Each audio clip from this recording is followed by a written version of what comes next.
C'est qui s'est vraiment passé dans les animés en 2024, ou pas? Dans Blue Lock? Qu'est-ce qu'il fait?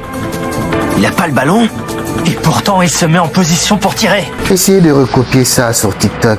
Et aussi, ne nous comparez plus jamais à Kuroko Basket.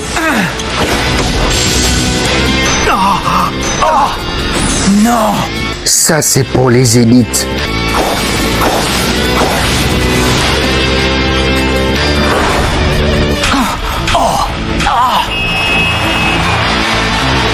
Il a contrôlé le ballon en plein vol suivi d'un jonglarien avec un 360. C'est pas possible un truc pareil! Pendant ce temps, dans Dan Dan Dan, ici c'est simple, on a deux personnages principaux. Notre petit Okarun qui croit aux aliens, notre petite Ayase qui croit aux fantômes, se rencontrent et font un débat d'Arcanal+. Le fantôme ça existe pas, les aliens ça existe pas. Bref, pour montrer à l'autre qu'il a tort, ils décident chacun de leur côté d'aller vérifier leur théorie. Bref, je vous épargne le blabla, hein. Ayase va croire des aliens qui vont essayer de la Kayako Beme et Okarun va croiser un fantôme qui va essayer aussi de le Kayako Beme. Bref, suite à ces incidents, Okarun va perdre ses couilles qui sont vraiment très grosses, on va pas se mentir. Guettez la boule du gars, une couille en or. Vous savez, ça me rappelle quoi? La même couille qu'avait Luffy contre Ener. Ce que la rêve vous connaissez. Et c'est pas une rêve d'Unchin, les gars. Bref, et c'est comme ça que l'aventure va débuter. Okarun et Ayase seront à la recherche. Pas du One Piece, mais des couilles de Okarun. Non, de son sgeg et de ses couilles. Voilà, comme ça c'est dit. Pendant ce temps, dans Pseudo-Arène, déjà qu'on nous skip les scènes importantes et que l'auteur a passé moins de temps sur son prota, avec une tranche pareille, tu m'étonnes qu'il arrive pas à être populaire et à serrer une meuf. Et comment cette meuf aussi talentueuse est tombée amoureuse de ces mecs? Quelqu'un m'explique? Déjà que le bougla menti qu'il était le seul membre président du club de théâtre et la meuf s'était déjà imaginé une romance avec le mec. Et oui, il y en aura une. Et pour être originel, il y aura pas de concurrence. La meuf va jouer la concu. Elle va adopter toutes les personnalités que les mecs veulent pour son harem. Et vu que la meuf est une actrice, elle joue à merveille. Le mec craque sur toutes les personnalités au sens littéral, même celui de la petite sœur en passant la meuf est mineure et le mec est majeur. Pendant ce temps, dans McCain, blablabla en anglais. Oh là, j'ai envie de me jeter de l'Himalaya et me faire tirer dessus dans les airs. Sur la vie de ma mère, les amis. C'est pas juste. Non, mais faut arrêter. Personne veut de moi. C'est pas logique, vos grand-mères les tourniquets qui attendent leur tour pour se faire niquer.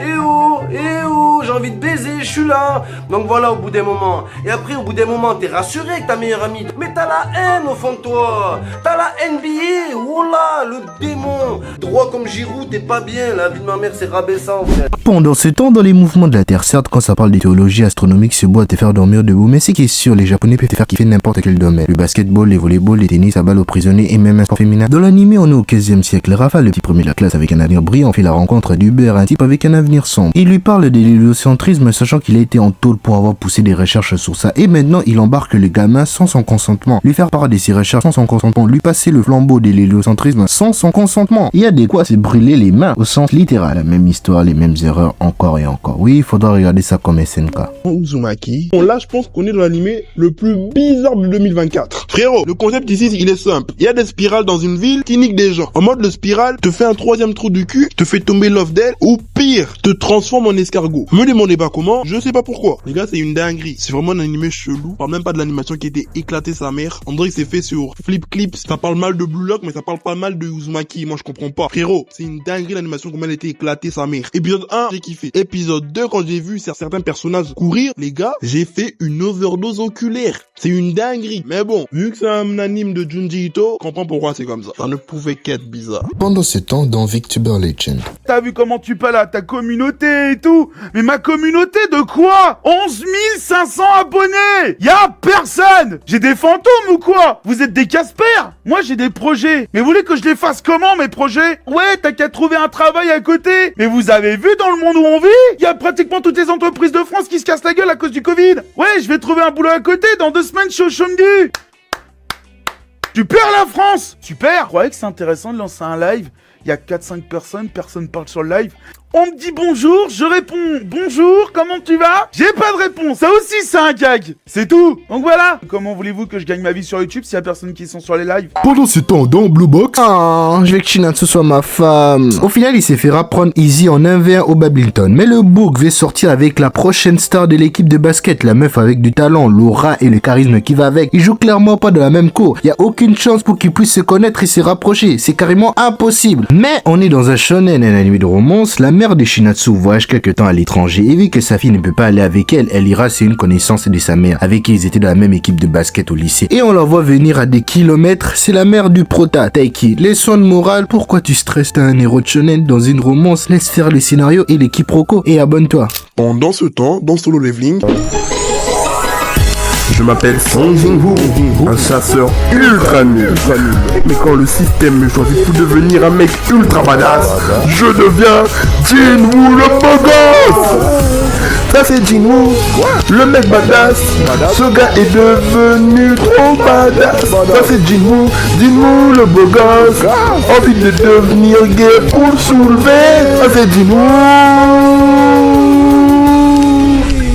Pendant ce temps, dans Viral Hit, bon, ici le topo il est simple. T'as un boug qui est lycéen, dans la mer, est gravement malade. Bref, je t'épargne les détails de sa vie. Le mec, pour subvenir aux frais médicaux de sa daronne, est contraint de travailler au McDo. Et entre-temps, il est souffre-douleur de ses camarades de classe youtubeurs. Bref, le mec, être souffre-douleur, ça lui dérange pas trop. Et lorsqu'il apprend qu'en une vidéo de 3 minutes, les books se font 3 fois son salaire de la semaine, notre protagoniste va prendre le seum. Il va donc se sentir comme une merde. Mais après, le mec, comme par hasard, du jour au lendemain, il se retrouve à devenir youtubeur. Et vu que le bouc il s'est rendu compte que la vie ne fait que lui baiser jusqu'à lui dégoûter du Kama Sutra, le mec va donc se dire putain, je deviens youtubeur. Et c'est comme ça que Viral Hits est né. Pendant ce temps, dans My Hero Academia, les vilains foutent le bordel dans tout Tokyo et je t'en parle dès maintenant.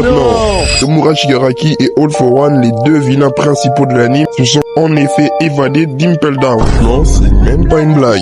Et même qu'après ça, All for One a décidé de libérer tous les vilains du Japon pour qu'ils foutent le plus gros bordel jamais vu dans notre anime. C'est vraiment un gros foutoir et j'ai bien peur que le Japon finisse entre les mains de ces affreux vilains. Eh toi, c'est pas parce qu'on nous appelle comme ça qu'on est forcément vilain. Vous êtes très très moche.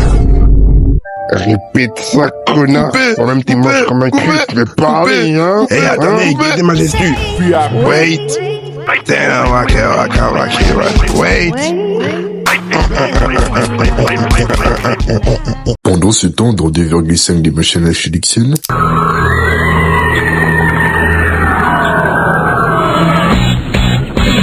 tout a commencé en regardant NNP le soir. C'est super d'avoir des sentiments uniques tous les soirs. Elle est tellement bonne qu'avec elle on s'ennuie jamais. Si un jour vous la croisez, ne soyez pas surpris. Elle s'est désappelée d'un seul coup et sans aucun souci. Ayari le Shinatsu, c'est Liliane notre proche. Liliane. Kirisa.